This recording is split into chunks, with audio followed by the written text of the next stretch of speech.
Welcome to a brand new episode of Rediscovered Movies. I'm your host, Nomfanelo. The film that I'll be discussing is Haywire, which is a 2011 action thriller that's directed by Steven Soderbergh, who's known for directing films such as Ocean's 11 and Traffic. The film stars Gina Carano, Ewan McGregor, and Michael Douglas. So here's the plot.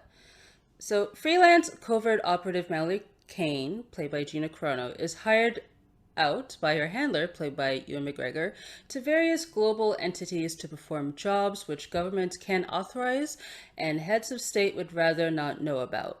After a mission to rescue a hostage in Barcelona, Mallory is quickly dispatched on another mission to Dublin.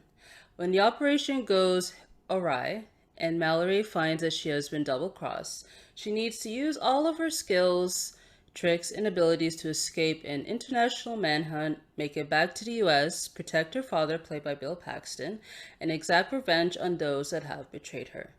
So the film premiered at the American Film Institute Festival on November 6, 2011. It's also known as the AFI Fest. It was released in theaters on January 20th, 2012. It opened at number 6 with $8.4 million. It was beaten by films such as Underworld Awakening, Red Tails, and Contraband. It made $34.5 million during its theatrical release, and I just want to note that I guess this is the film's 10-year anniversary, so congratulations. So in terms of reception, on Rotten Tomatoes, it has an 80% critic score. Here's what they have to say with a consensus. MMA star and first-time actress Gina Carano displays ample action movie chops in Haywire, a fast-paced thriller with a top-notch cast and outstanding direction from Steven Soderbergh. The audience, however, gave it 41%. The film is available to stream on Amazon Prime and is also on demand, so check your local provider. All right. Let's go on to first discoveries. So I remember I saw trailers for the film at the time. It was probably either on TV or in theaters. And I thought, oh, this will be a cool action thriller, sort of more a serious version of The Long Kiss Goodnight to an extent. So I saw the film during opening weekend in theaters, and I thought, yeah, I enjoyed it. It was good, but it wasn't great because I felt with the marketing kind of advertised this movie as a solid action thriller because it showed a lot of the action scenes. But really, it's more of a thriller. So I do recommend, if you guys have not checked out this movie, just to avoid trailers or any of the promo, just simply watch the movie for how it is, because with marketing, it is pretty much sold as an action movie, but in reality it's not. It's more of a thriller because it focuses on Mallory trying to figure out who set her up and her trying to evade her enemies before it's too late. So I guess after its reception, I guess with the box office and stuff, I was disappointed that it didn't do well. I think mainly because of false advertising, but in a way, I'm kind of glad that Gina Carano became famous after this movie because she worked on prominent projects such as Fast and Furious 6, Deadpool, and The Mandalorian. And I also do want to note that I enjoyed this movie more with multiple viewings. Simply, I love the performances, the direction from Steven Soderbergh, the visuals in terms of how it's shot with the cinematography and the lighting, and also the score by David Holmes, who's known for working with Steven Soderbergh mainly with the Ocean's trilogy. So I do want to note that the streaming version, at least that I saw on Amazon Prime, is slightly different from the DVD version, which I have. So because with the DVD version, there's a scene where this is when Mallory and Paul are in the hotel room. They're getting ready for the evening. So essentially Mallory, she, after Paul is done, she goes to the bathroom. And then we see Paul like looking through her things, and then it cuts to her wearing the outfit, and then them getting ready to go.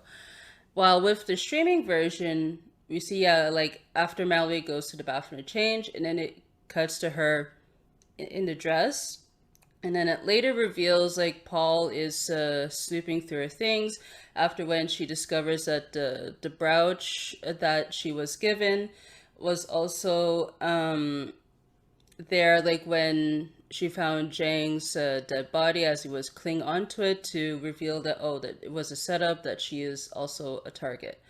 So I felt like, for me at least, I found the DVD version, I'm assuming that's also theatrical version, I felt that was more effective than with the streaming version.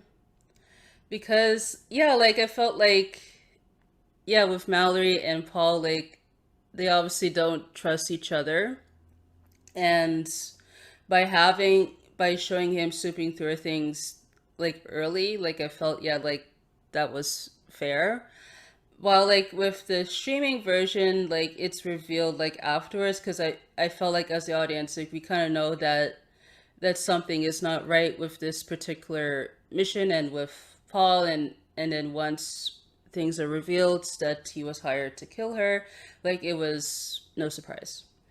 And the soundtrack is not available for any streaming platforms outside of the US, which is frustrating because for me, like if I want to listen to the soundtrack, the only way I can is on YouTube, but it's not posted on track by track.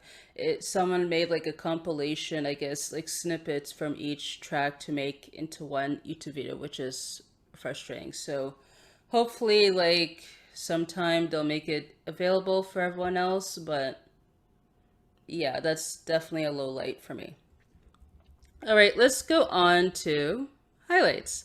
So I liked how the film like is structured, like as I said, like as a thriller. So mainly like it's shown from Mallory's point of view, because as the audience we only know like what Mallory knows, and we learn the same information as she does throughout the film.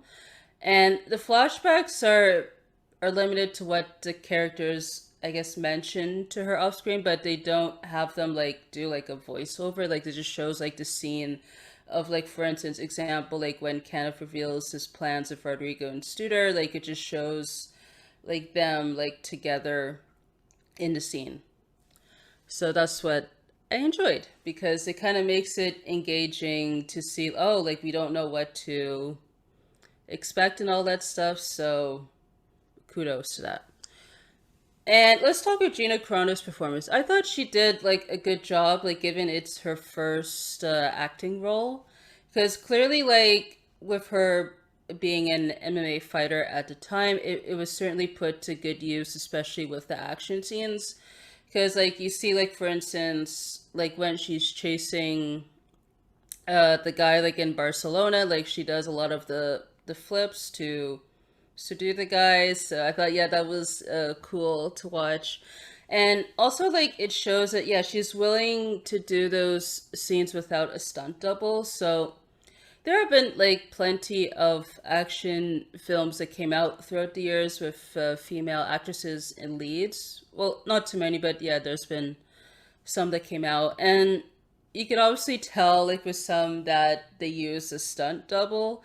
I mean, like, which is fine, but if you're willing to sign up to do an action movie, I feel like you need to at least be able to do the work to extent. Like I get, like because of insurance reasons, that they they're not able to perform complicated stunts, but I mean at the same time, just be willing to do the work. That's what I'll say. So with her performance, I felt like, yeah, the acting could have like been improved, but I wouldn't say it's complete. It's not completely her fault. I think because of the writing, maybe the directing to an extent, but the role doesn't really require her to be emotional. Maybe at certain moments, but hey.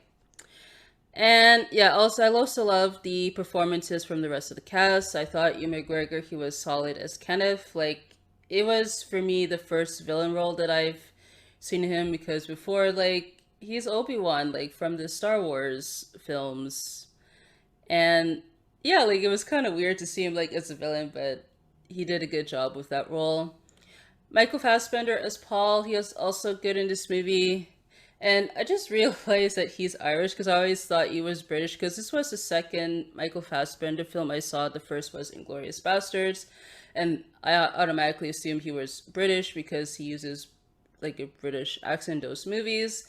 And because there is a scene in this film, like when they show the flashback of Paul and Kev together at the bar, is it looks like he uses his own accent, his Irish accent. So yeah, like he was very cool in this movie. And yeah, like he's great in espionage films because he's very like smooth and very like convincing when he needs to be, and when it comes to those moments, like those confrontation, like yeah, like he does a good job with that. It was also nice to see Bill Paxton on screen. Like, it's unfortunate that he passed away, but yeah, it was nice to see him here, kind of like in a different light, because before like I've known him in more like comedic stuff, like True Lies and Weird Science, and it was kind of great to see him in like in a father figure role. Well, he's literally the father of the main character. Channing Tatum, like he was fine in this movie, but I had some issues like with his arc in the movie, which will be discussed later. And Michael Douglas, yeah, he's good too as Koblenz, as the government man, I guess, that kind of makes things happen. It was interesting that the first and the last words of the movie is shit. Because I'm not sure, like, was that deliberate? Like, was it planned, or was it something that happened during production of the movie? But yeah, like I thought that was an interesting choice, because we see Mallory says shit like at the beginning, like when she sees Aaron coming up at the diner, and then Rodrigo, played by Antonio Banderas, says the word like when he sees Mallory at his hotel room.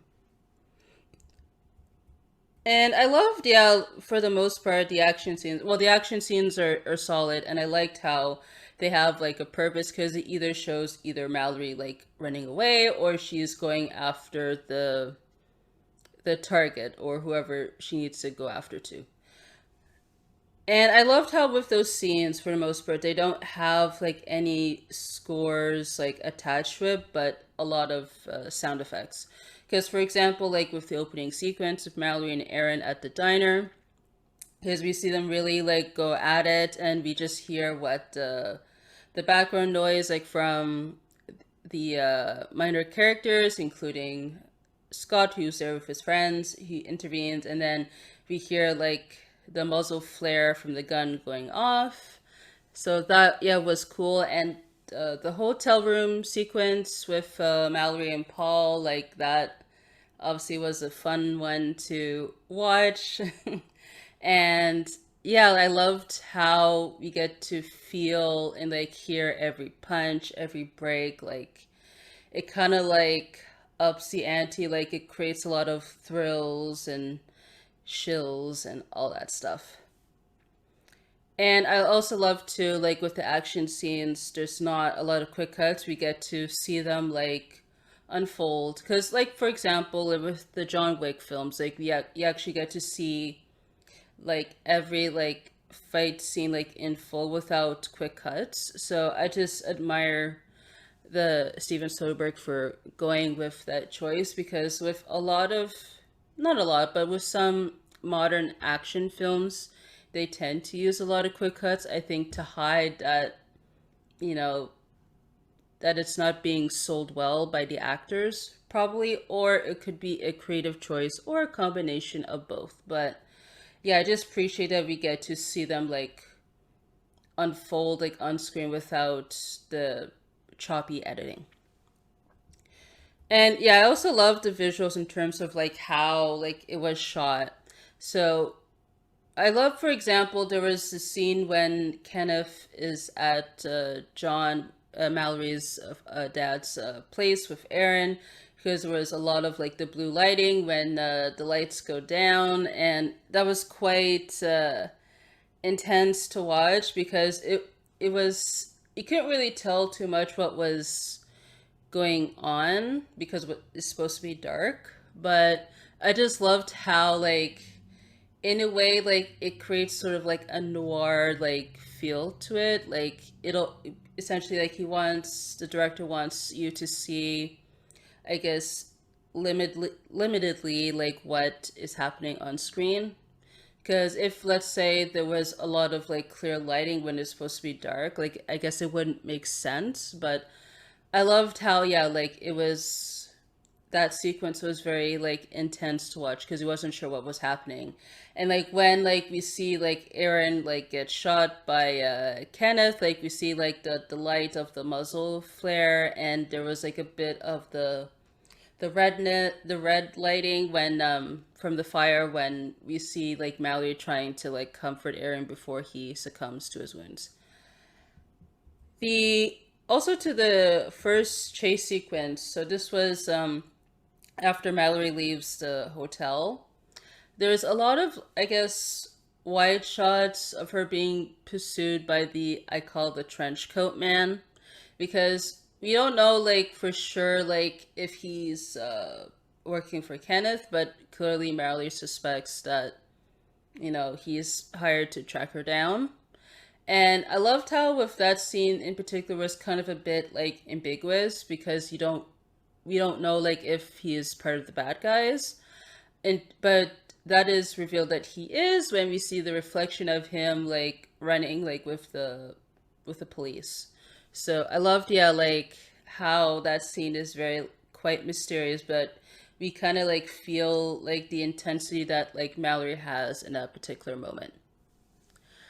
And also too, there was another scene like this was when Mallory gets arrested with Scott. Like we see her alone in the car, and we see only like her reaction for a couple moments, and she tries to convince the police officers to uh, listen to her, which obviously they don't. And because I liked how that we only overhear what the cops are saying. We see the cops briefly in the car, but it mainly focuses on her in that moment. So I thought that was cool. And also too, like when Mallory meets Copeland at the abandoned uh, airport, we see at times like silhouettes of them like apart, like with the wide shot. So I thought that was cool, even though like it's during the daytime. I thought, oh, that was fascinating to watch.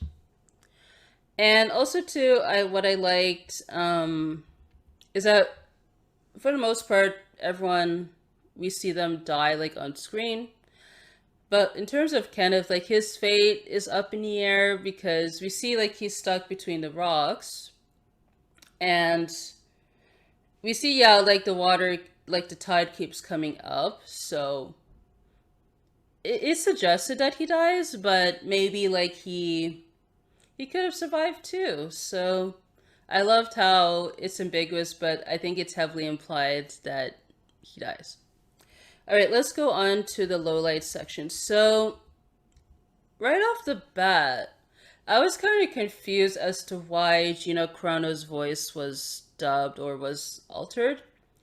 So, the actress Laura San Giacomo, who's known for acting in films such as Pretty Woman, who's the best friend of Julie Roberts' character, and Sex, Lies, and Videotape, which was also directed by Steven Soderbergh, so she dubbed Gina Carano's voice. Because honestly, I don't understand why her voice is dubbed, because clearly, like, with Gina Carano's voice, like, she speaks English and all that stuff. So, I didn't pick up on it like when I first saw this movie because honestly, like I didn't know Gina Carano. I didn't know who she is. But then when I saw multiple viewings and when I saw like her in interviews, I was like confused because she sounds completely different than she does in this movie. So I don't know like if it's the director's choice or if the studio made it, but I felt yeah, that was very off with that choice. And yeah, Mallory's, I guess, relationship with Aaron did not work for me because we see them like they have friction when they first meet in Barcelona, which happens, I guess, with the job.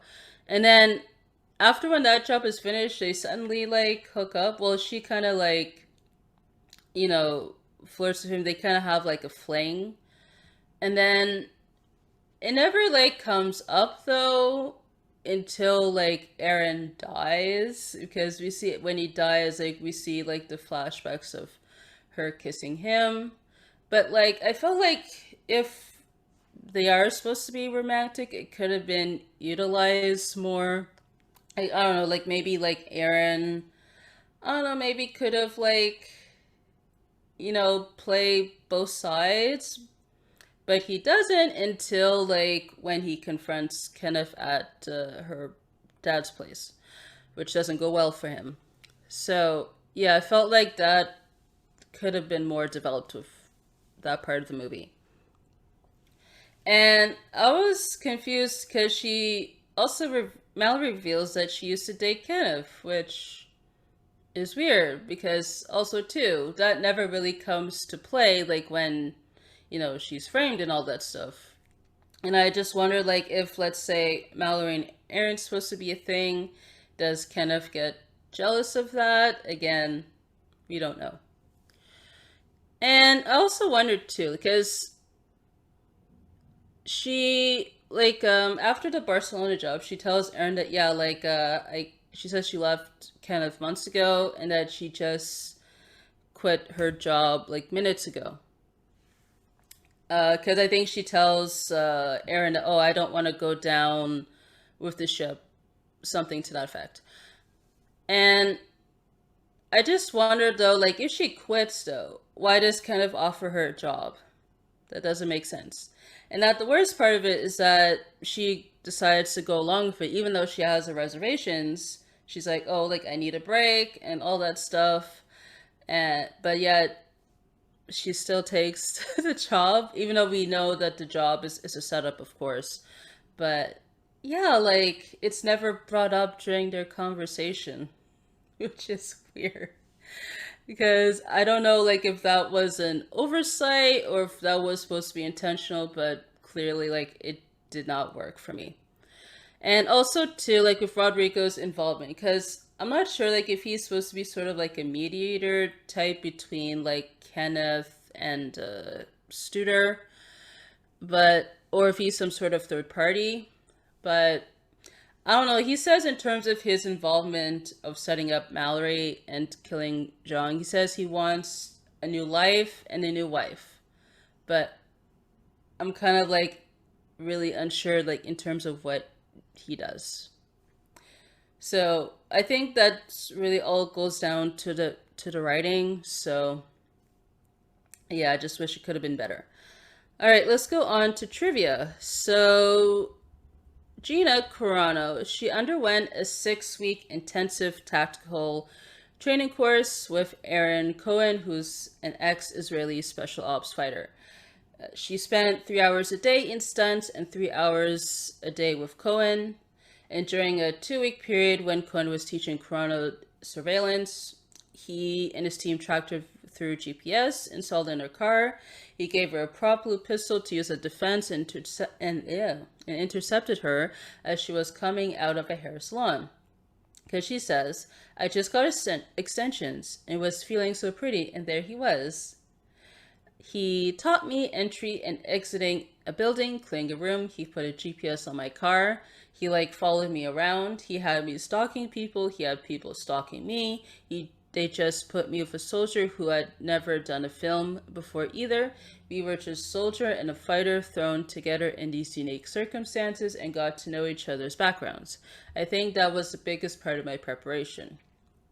Yeah, I guess that clearly works. So because I'm sure with some action movies, people, I guess they would shadow either people that are in government roles and so forth. But yeah, I felt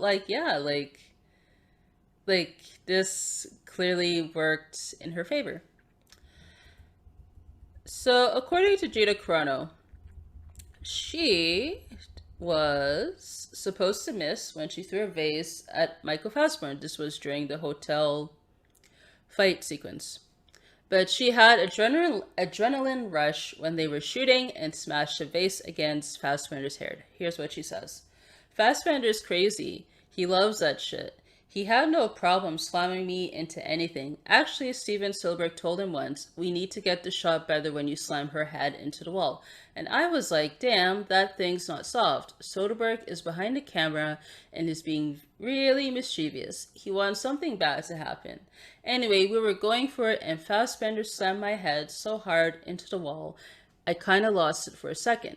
I kind of slammed the vase right into his face, but he said he knew it was coming because he saw a flash in my eyes. And right after that happened, I thought, I'm so fired. I'm going to lose this job because that was the first fight scene we did. But Fassbender, he loved training for the fight scenes. But hey, yeah, like, it works because I'm sure not all actors are willing to go, I guess, overdrive for those scenes, but clearly, yeah, both were committed and it works. And also, too, so during the beach fight scene with her and Ewan McGregor, so apparently Ewan McGregor punched Gina by accident. She wasn't hurt and asked him if he was okay as he hurt his hand. Interesting. At approximately 20 minutes into the film, Mallory receives a book entitled Desert Assault, written by John Kane. The name also happens to be one of several aliases used by the fictional character David Webb, aka Jason Bourne from the Bourne series. So I thought, yeah, that's interesting. I think, yeah, they used that for the first movie, either the first or the second movie of the Bourne film. So I'm like, wow.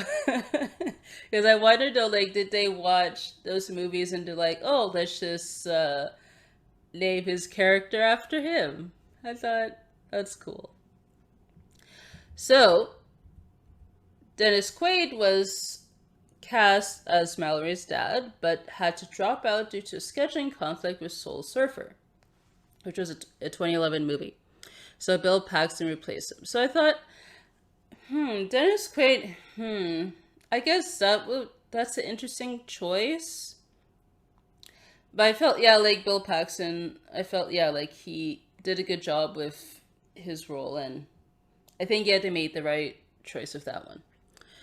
And I don't know if this is still happening, but apparently there's a TV series version of this in the works. It was announced back in 2015. This was after when the film, which was distributed by Relatively Media, like they filed for bankruptcy, and I guess relativity. I can't even speak. Relativity TV. They are deciding they want to make this into a show. So yeah, that'll be interesting because I wonder they could go through. There's different ways they could do the show. So either it could be like a follow up to like this movie, where maybe like Kenneth, if he's still alive, like maybe like he decides to go after Mallory, and then they could do a cat and mouse game, that sort of thing. Or maybe like they could just do like a TV version like of the movie, like with new people, but just expand it. So it could go either or maybe like do some sort of like a prequel that shows like Mallory like working with Kenneth, like with their relationship and how that's explored and so forth. So there's different ways they could explore, I guess, with the TV show. I would prefer like if it was more like a continuation to see like what happens, but hey, like I'm excited for it, if assuming if this thing is still happening. All right, so should this movie be rediscovered? And I say yes, yes, yes, yes, because it's engaging as an action thriller, because it really allows you to figure out the mystery as Mallory's trying to solve it herself. The action sequences are fun to watch, like with the score and like I guess the flashiness that you would see with a lot of modern action films. The performances from the cast are solid. Like especially I would say, yeah, with Gina Carano, like I enjoyed her performance because she is willing to do the physicality. The acting maybe could have been improved, but I would say, yeah, like I loved how she's willing to do like her own stunts to go the extra mile, I guess, to commit to this role. And also too, I love, yeah, Steven Soderbergh's, yeah, direction, and with, yeah, the cinematography, like the visuals, like the technical aspects of the film are solid. All right, so you could follow me on Twitter and Instagram at Nomfanelo. You could follow the podcast on Twitter and Instagram at RDMoviesPod, and you can use the hashtag RDMoviesPod. You can answer the featured question on Spotify. You could like, share, and subscribe to the podcast on your preferred platform that is available. And you could submit questions, comments, and suggestions by email, which is rediscoveredmovies@gmail.com. Or you could leave a voice message on anchor.fm/rdmoviespod. And if you'd like for those questions to be considered for the after show, please submit them by September 15th. So I want to say thank you guys so much for tuning in into this episode of the podcast. And until next time.